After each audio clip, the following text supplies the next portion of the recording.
Hey guys, welcome back to The Readers. I hope you are having an amazing day. Let's get right into the stories. The first one is an entitled people's story. For context, I've always been careful with my money. After years of saving and working 60-hour weeks as a software architect, I finally purchased my dream home last year. It's in an upscale neighborhood with manicured lawns and well-maintained properties.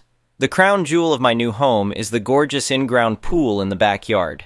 It's not massive, but it's beautiful with natural stone surrounds, a small waterfall feature, and color-changing LED lighting for evening swims. I take immense pride in maintaining this pool myself. I spent weeks learning about proper chemical balance, filtration systems, and cleaning techniques. Every weekend morning starts with me testing the water, adjusting chemicals as needed, and skimming any debris. It's become a peaceful ritual that I genuinely enjoy. Our neighborhood has an HOA, which I was initially hesitant about, but the regulations seemed reasonable enough during the buying process. There's a community pool, but it's been a disappointment since day one. It's often overcrowded, poorly maintained, and closed for repairs at least once a month during summer. The chlorine levels are either so high your eyes burn or so low that the water looks murky. Not exactly the relaxing experience most residents hope for. My next-door neighbor, who I'll call Board Lady, has been on the HOA board for 5 years, according to other neighbors. From the moment I moved in, she's made numerous comments about my fancy pool and how some people have all the luck. She's constantly peering over the fence when I'm swimming or doing maintenance, asking intrusive questions about the cost of upkeep or wondering aloud why I need such a big pool for just one person. I've always remained polite but distant, which seemed to irritate her even more. Last month, I had to attend an important 3-day business conference out of state. Before leaving, I installed a new security system with multiple cameras covering the property, including the pool area. The system sends motion alerts to my phone, which I figured would give me peace of mind while away. During my trip, I received several motion alerts, but they were mostly at times when I expected the landscaping service to visit, or at night when it could have been local wildlife triggering the sensors.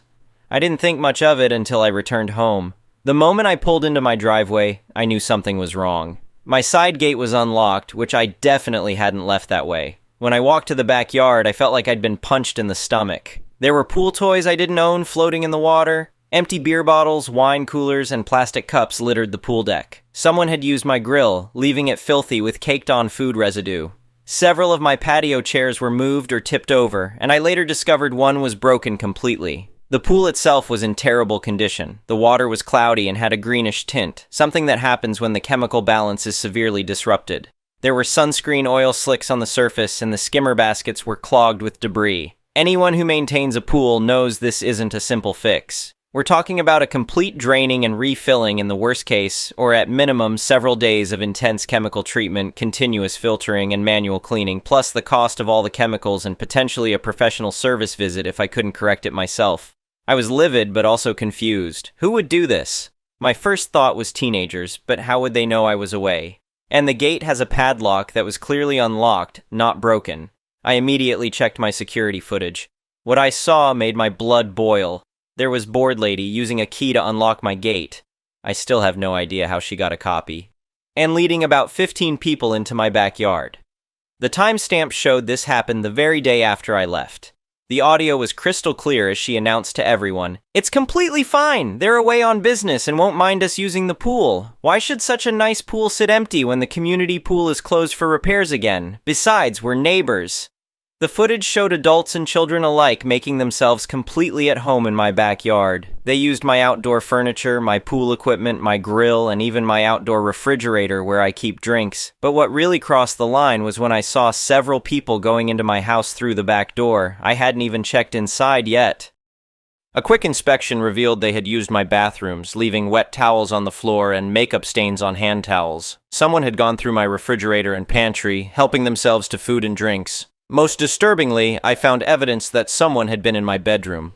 Dresser drawers were slightly open, and items on my bathroom counter had been moved. I later discovered that some of my toiletries had been used, including an expensive face cream that was now nearly empty. The security footage showed this wasn't a one-time thing. Board Lady and various groups returned 3 more times during my absence, with the largest gathering being what appeared to be a full-on pool party with about 20 people on the second day. After taking photos of all the damage and downloading the security footage, I decided to confront Board Lady directly. I knocked on her door the evening I returned, doing my best to remain calm and composed. When she answered, I explained that I was aware she had entered my property without permission while I was away. Her reaction was not what I expected. Rather than apologizing or appearing embarrassed, she seemed annoyed that I was bringing it up. "Oh, please," she said with an eye roll.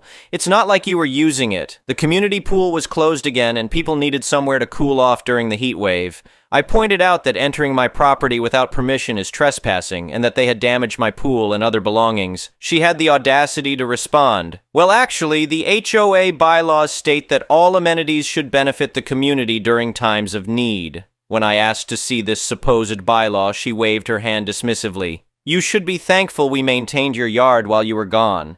We did you a favor, really." They had done no such thing, of course. If anything, they had damaged my carefully maintained landscaping with all the foot traffic. The conversation ended with her threatening that I could face HOA fines for being unneighborly, and suggesting that perhaps the board should review whether my pool equipment was properly approved. It was clear she was trying to intimidate me into dropping the issue. Sure enough, the next morning I received a notice of an HOA violation in my mailbox, citing unauthorized pool equipment visible from the street and improper storage of maintenance items. The items in question were my pool net and brush, which I had left leaning against the shed after my hasty inspection the previous day. Over the next couple of days, I noticed neighbors giving me strange looks or avoiding eye contact. I later learned that board lady had been telling people I had offered my pool for community use while I was away, but was now going back on my word and causing problems.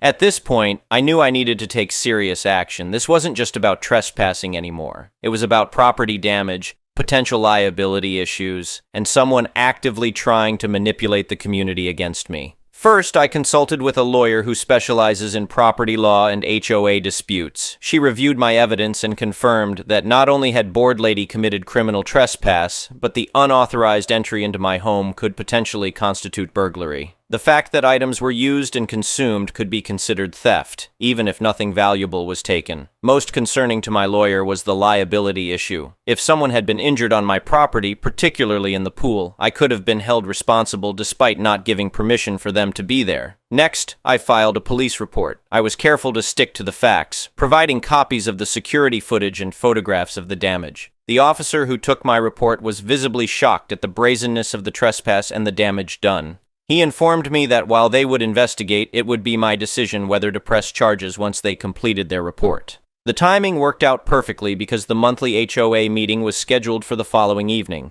I prepared thoroughly, creating USB drives with copies of the security footage for each board member, along with a detailed document outlining the timeline of events and an itemized list of damages. The meeting began with the usual agenda items, but when it came time for resident concerns, I raised my hand. The HOA president recognized me, and I calmly explained that I needed to address an urgent matter involving property damage and trespassing. As I distributed the USB drives to each board member and began explaining what had happened, board lady's face went from smug to panicked in seconds. She attempted to interrupt me several times, but the president asked her to let me finish.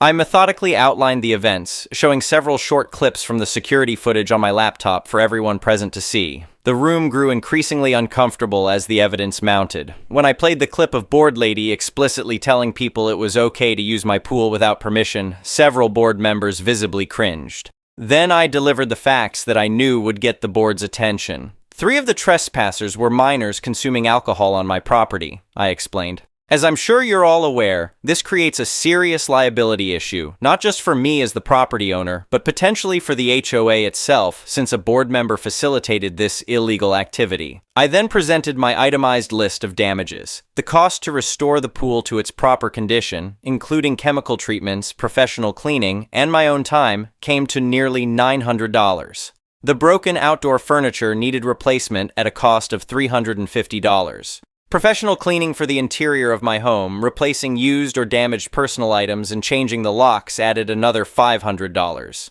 In total, the damages exceeded $1,750. Rather than immediately threatening litigation, I offered what I considered a reasonable settlement option.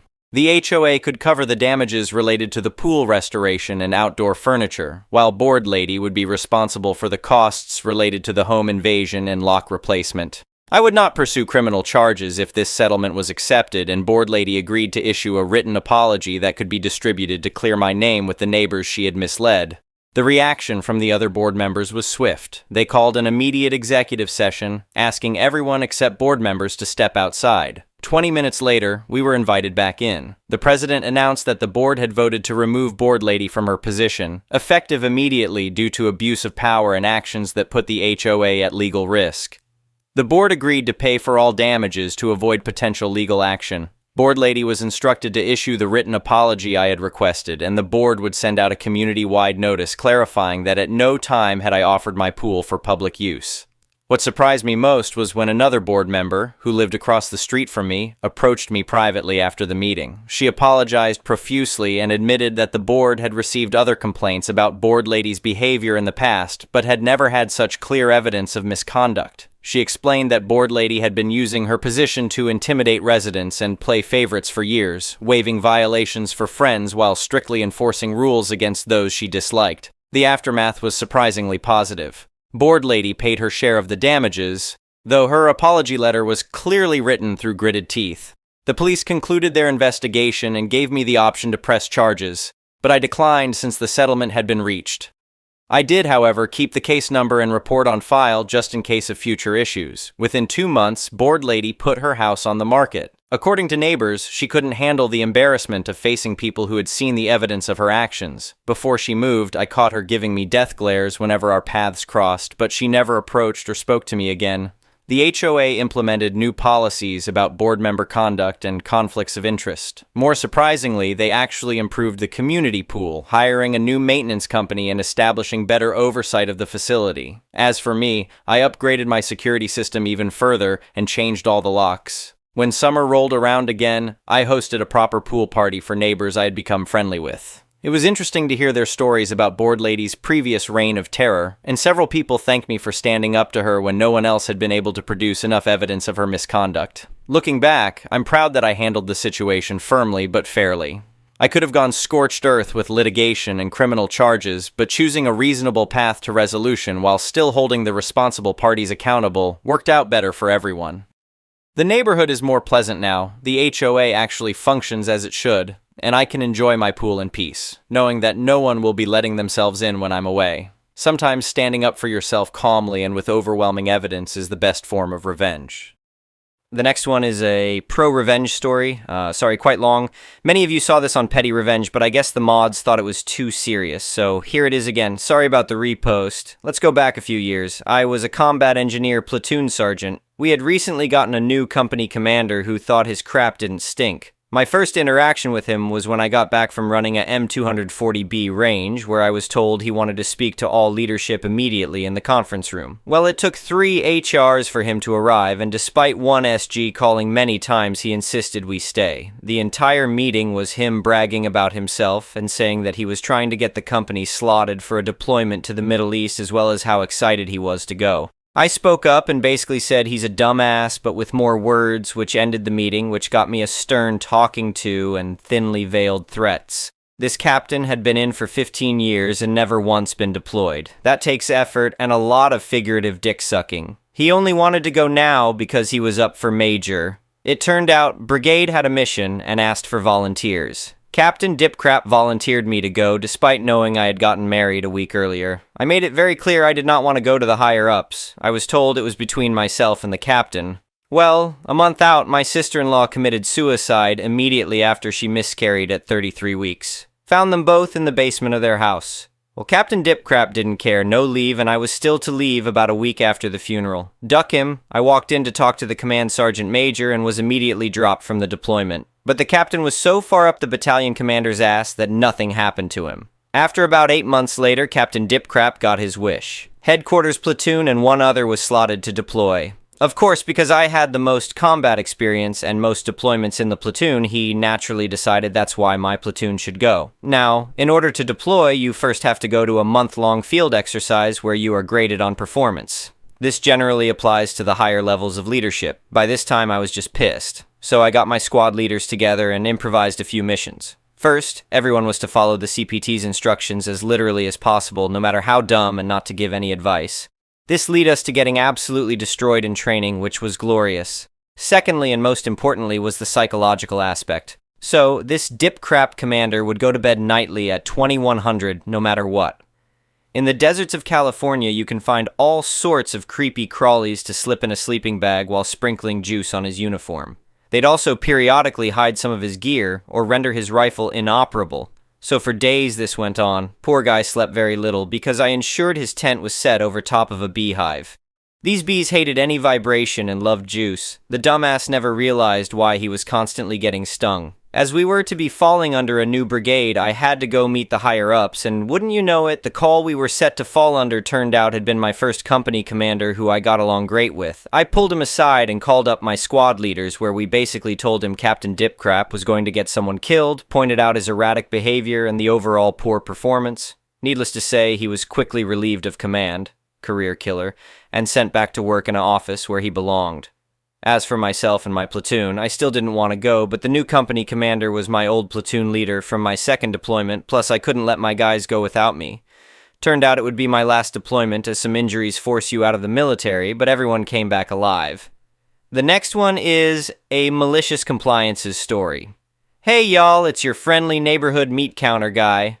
I had an order waiting for a customer who we'll call John. He ordered a whole ham. It was waiting all by its lonesome in our meat back room, untagged for some reason.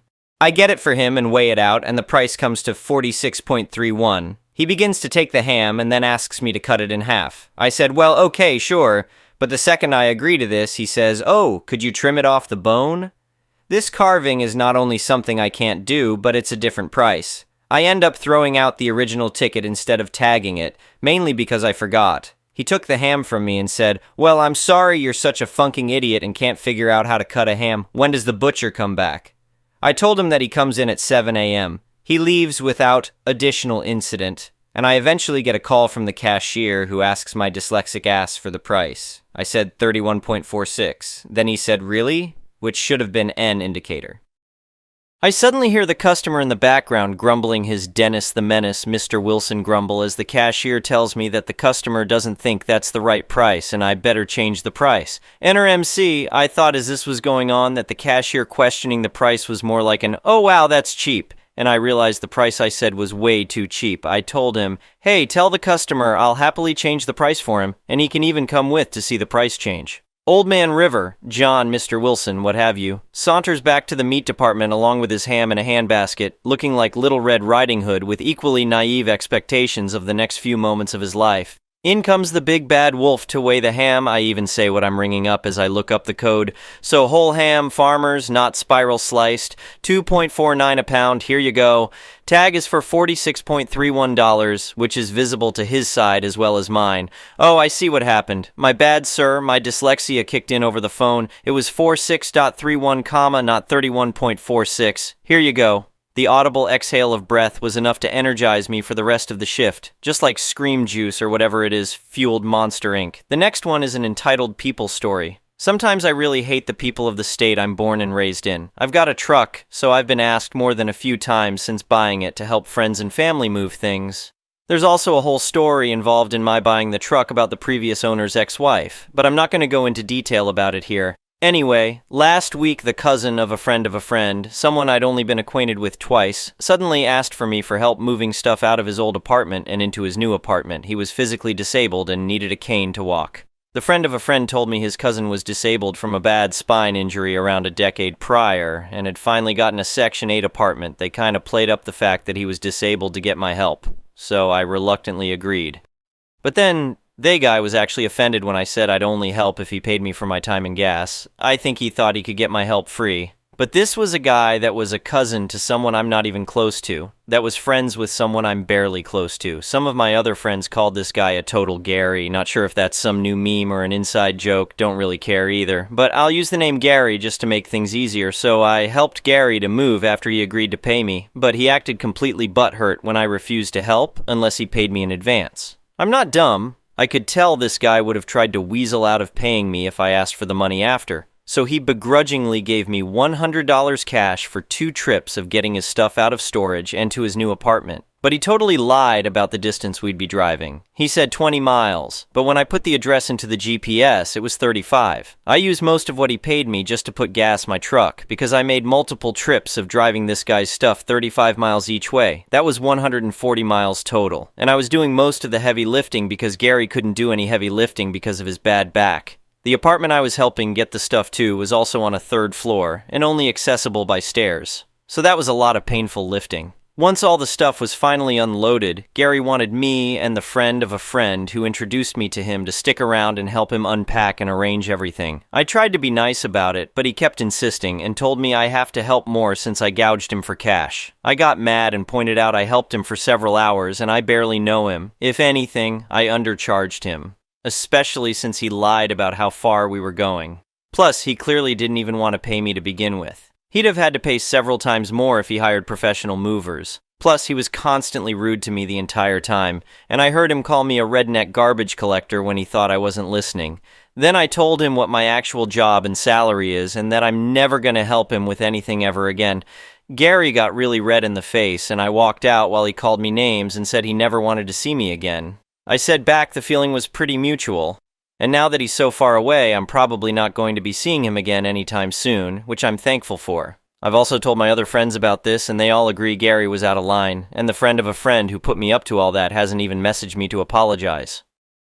I was incredibly mad after leaving, and decided I was going to get some beer and just go home and get drunk. I stopped at a gas station, got the beer, and then noticed a taco truck down the street. So I parked at the taco truck, ordered the biggest overpriced burrito they had, and then sat in their waiting area. As I was sitting there, I noticed some random guy in a plaid shirt just casually stroll up to my truck and reach in through the window. He snagged my 6-pack of beer and started to just walk away casually with it, but I yelled at him to put the beer back. He stopped and looked at me like a deer in headlights, then tried to act innocent and claim he was just walking home with his beer. I remarked, "I'm the owner of the truck he just stole that beer out of," and I just watched him do it.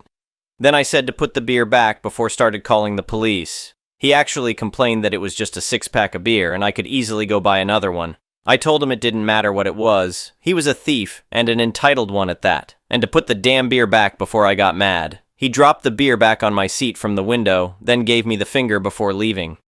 Someone nearby remarked the thief was a local homeless drug addict who acts like that to everyone, and he'd gotten his ass kicked a few times in similar incidents. I immediately closed the windows and locked the doors on my truck, and then got my burrito and scarfed it down.